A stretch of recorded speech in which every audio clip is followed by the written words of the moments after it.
So be careful in who you spend most of your time with, and invest in your brothers and sisters. You won't regret being best friends with your brothers and sisters, but if your priorities are out of place, later on in life you really will regret not loving your siblings. And if I could go back and relive my teenage years, I'd probably do it differently in that area, because I really regret not loving my sisters and brothers as much as I could have. I could have done a better job.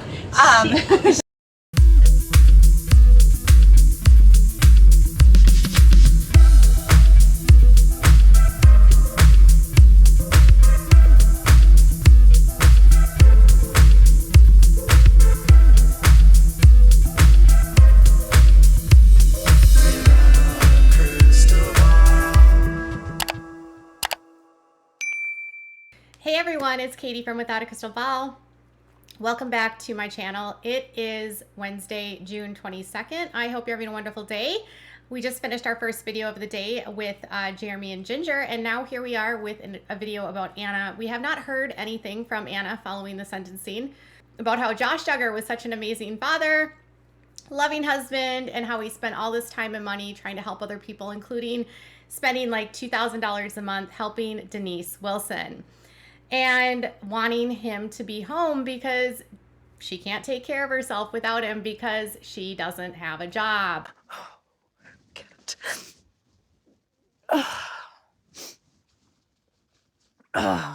So we've been waiting for something to come up and tell us what's going to happen here, but unfortunately Anna has remained silent, and it's likely due to the ongoing appeals and the fact that Josh is still not taking responsibility, something that was addressed in the video by Jeremy Volo on behalf of he and Ginger. And sadly, Josh's life has proven to be one of a hypocrite. One thing in public, another thing in private.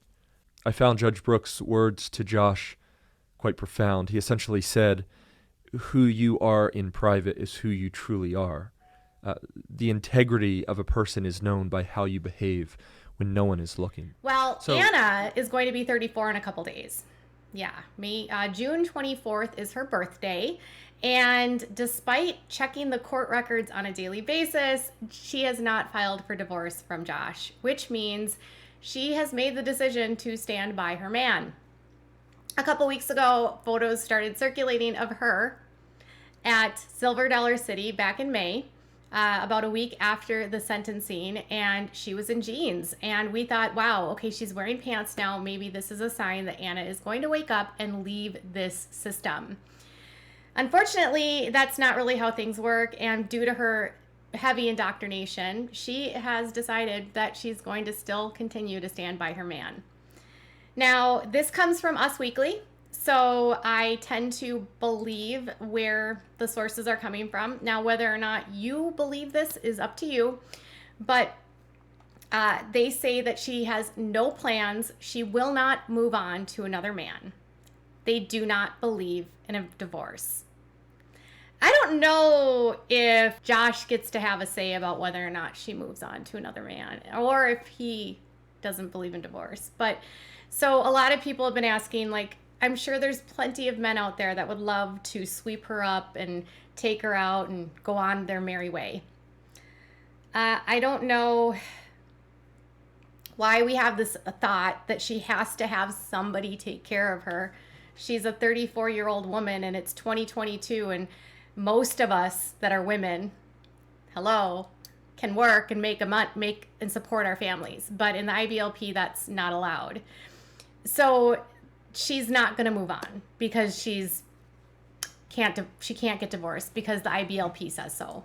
That's what they say, and so that's the truth, and that's what they're going to stick to. It's horrible. Horrible logic. Anyways, one of the things that's coming up now is that Josh's release is going to change things a ton, and it's going to put a huge wedge in the situation with his kids. Now, Us Weekly is saying that he can't see his kids, but I don't know if this is true because the judge said that he can have supervised visitation with them. So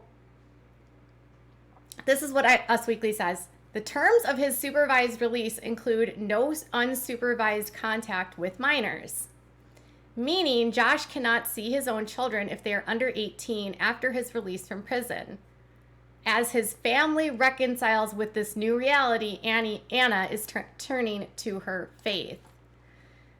I just want to fact check this because I don't think that's what the actual stipulation from the judge was, because the judge said that he could see his kids under supervision. So the special conditions of his release when he's finally out of prison says the defendant shall have no unsupervised contact with minors, which shall include his own children.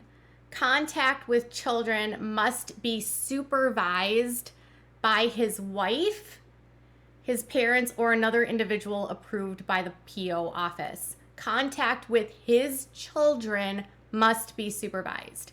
So he can see his kids, but he can't be unsupervised with his kids. I believe what Us Weekly is trying to say here is that he can't live with his kids, which is true. If you live with their child, theoretically, there would be times when it's unsupervised, like when Anna is sleeping. And so because of that, he can't live with his kids. He has to always be supervised. It also says if there is a concern about the potential of an inadvertent contact with a minor at any particular place, function, or event, they must get approval from the PO before they even go there. So Josh won't have the ability to do much of anything because he's under lock and key and he can't be around kids. He can see his kids, but he can't live with his kids. Next, this is how she's handling it. They look up to God and are praying tirelessly for their family.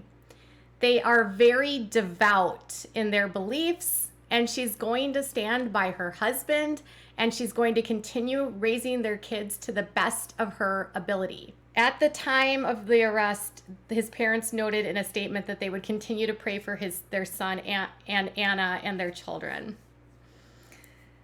Okay. I can't. I won't move on with another man. Okay. Anna's going to stand by her man. She's not going to get a divorce. And she's going to celebrate her birthday with her kids, who are her number one priority. All right.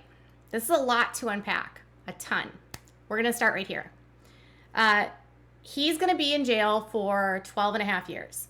He has not been moved to federal prison. And I spoke to someone who has a son in the same, or the place where Josh might be transferred to, Seagaville. And the mother of the person there told me that when her son was transferred, any time that he spent in county was not counted towards his sentence. They only started his sentence once he got into custody of the BOP.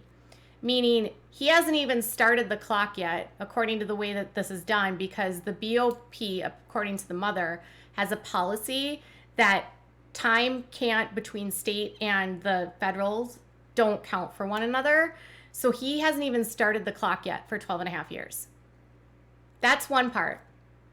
The second part is she's going to continue to pray and remain devout in her faith, and that her kids are her number one priority, and that will never change. She's with him all the time.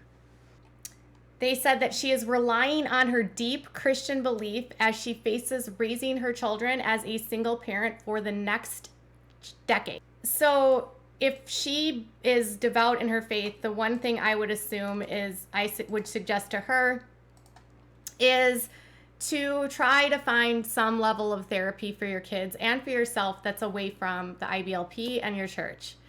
Once you can get yourself and your footing correct, you might realize that by not divorcing Josh, you actually aren't putting your kids as a first priority. And I think this is an interesting statement because they say that she's always with them, but that's actually not true, because when Josh was out on bond during the pretrial, she basically moved in with the Reavers, and the kids were cared for by her in-laws or somebody else. And so she was spending almost every single night with Josh, where her kids were back at the Duggars. Her kids were going through one of the hardest periods of their lives, with their dad being taken away from them, can't live with them anymore, and she couldn't be there for her kids. She had to be there for Josh. I'm starting to wonder, how are they going to do this in 10, 12 years when he gets out? Madison, who's the baby, will be like 10 or 11 years old. Okay? Is she going to move out and live with Josh somewhere and someone else lives with the kids? Because Josh can't live with them. So how do you have a relationship so we're going to be going on 20 years basically. So 10 years, if he gets 85% of his time, 10 years, okay? 10 years that he's in prison, and then 10 years until she turns, or 7 years until she turns 18. What are you going to do for those 7 years? Josh can't live with you. So for 17 years, you're not going to live with Josh, or are you going to live with Josh and have the kids live with someone else? I just don't know how this is putting the kids first. And I think it's super hypocritical for them to say that they are devout in their faith and relying on God, because I don't know any God that would ever tell a woman that she needs to stay in a relationship or in a situation like this. Regardless, a lot can change in the next 10 years. So even though today she's not ready to walk away from him, even though today she's not ready to say it's over, that doesn't mean in 5 years or even 2 years she won't change her mind.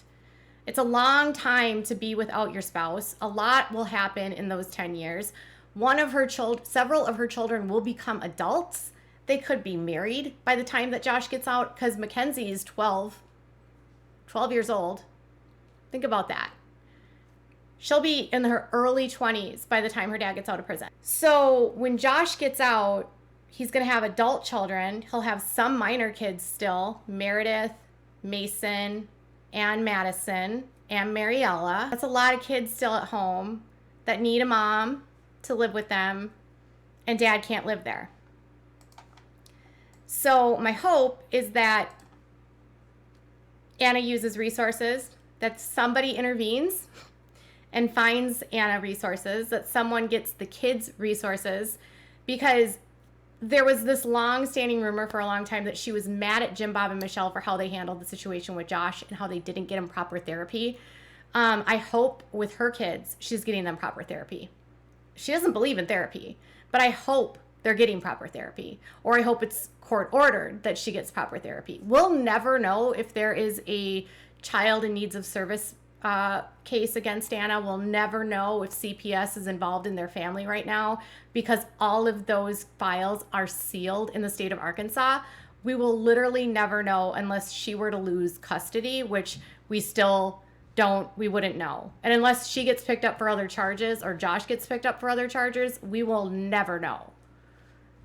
But I hope someone steps up and orders therapy for the kids. And I hope there's some kind of advocate in her life that can encourage her to think about therapy and realize that she doesn't have to stay in the situation, and that no religion would commit a wife to a life of misery like this.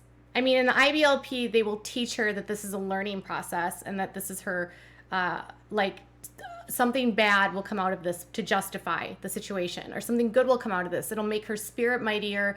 It'll make her kids' spirits mightier. They will have a new testimony that they can give about how faithful they are, and how even in their suffering they were able to get through it. But she also deserves happiness, and so do the kids. And if she's going to stay under Josh's rule while he's in federal prison, that's still like living in prison herself. I hope she wakes up. Every day that something comes out like this, I'm like, I lose more and more faith. But I also realize he hasn't even been transferred. So he's still in county right now, and he's still in the same county as her. So he hasn't been moved out of state yet. So there's that. Once he moves out of state, things could change. Relationships could blow up as the kids get older and they need their dad. She could become resentful that she has to do this all by herself. There's a lot of things that can happen here. So for right now, I think we're premature to say that she'll never get divorced, but right now she's not getting divorced. Another mom that follows me, that's from this world, was letting me know that her husband went away, and it took her about 2 years once he was sentenced for her to wake up. So maybe that will be the case for Anna. Maybe it'll just take a little bit of extra time. But 2 more days, Friday's her birthday. Anna's gonna hang out with the kids because the kids are the priority, even though she won't divorce their father. Kids deserve to see a mother who has a backbone, that has a spine, and that puts their needs first. The kids deserve a parent that fights for them and fights for their protection and their safety, not for a mother that buys into conspiracies, that refuses to see that their husband is a criminal, that refuses to accept that their husband has done horrible things, and instead lives in la la land where her husband is a dutiful man. Anna still believes in his innocence, clearly. Otherwise, she wouldn't be staying with him. What are your thoughts? Tell me in the comments below. Bye, guys.